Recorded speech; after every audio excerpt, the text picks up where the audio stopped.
one of the things I want to say first and foremost is that seeing so many friends this evening truly has been a blessing to my heart. It's always good when you show up and there are those who are wearing the Make Hip Hop Not War t-shirts. And the good thing about it is it's still red too, so it's kept it in fine condition. I won't be too long with my comments. And I think that this is actually a very critical moment, and a very unique moment that we are at this time. Let me say this to Reverend West, Hagler, thank you for, you know that sometimes Christians can be problematic, but if I wasn't a person of faith, you would definitely be a great example to follow. To my friends from Code Pink, it's always good to see Code Pink in the house.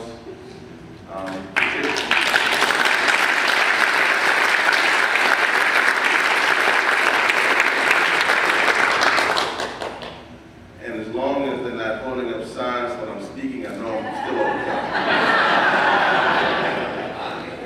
When I come into the room and the signs go up, then I know that there's some work to be done. But let me say this, and I thank you, Reverend Hagler, for your words. And I really want to start this, and I think that the reality is that on Friday evening, I am here in this wonderful venue, speaking as a veteran to Veterans for Peace. And so I'm speaking literally on the 8th month in the year 2009. And we're speaking after we are a few years away from the Bush administration, but we're still at war. And so I'm a person who likes to see how we can be successful. It is not just for us to come here, but as they taught me in an officer training school, to have situational awareness. So you tell folks in the military. So really what I wanted to discuss for a few minutes was about how our movement needs to have situational awareness. I was really blessed to see my comrade, my friend who I was arrested with so many times, Adam,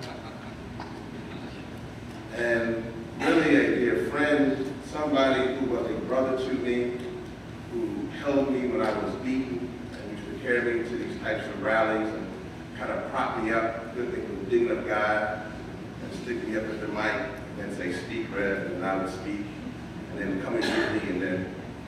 So it's so good to see Adam. It's so good to see another good friend, Tina. And it's really good to see Carlos and Melita. But when I saw Carlos and Melita, I recognized that no matter how good the speech is, Alex is not here.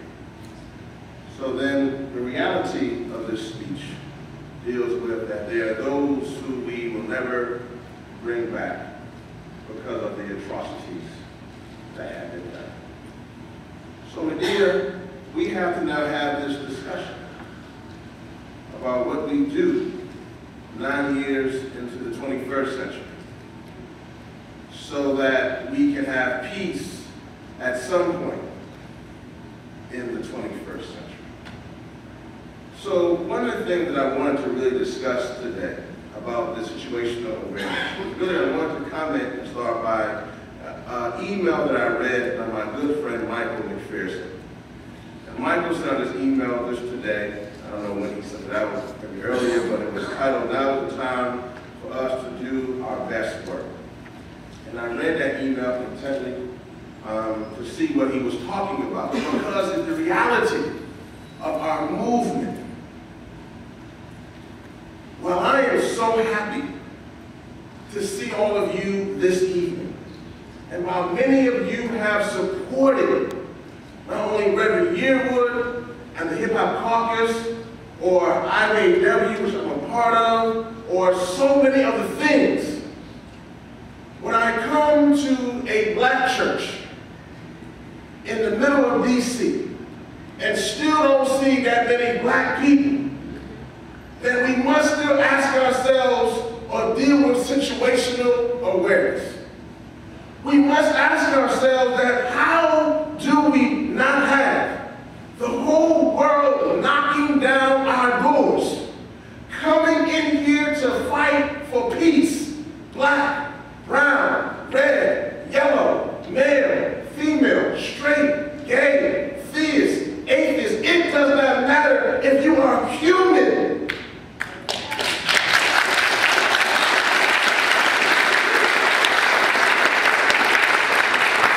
How could we be here now after 1 million Iraqis have been slaughtered and Afghans are begging for their land? How could we be here still with room to be filled in the balconies and even in the sanctuary?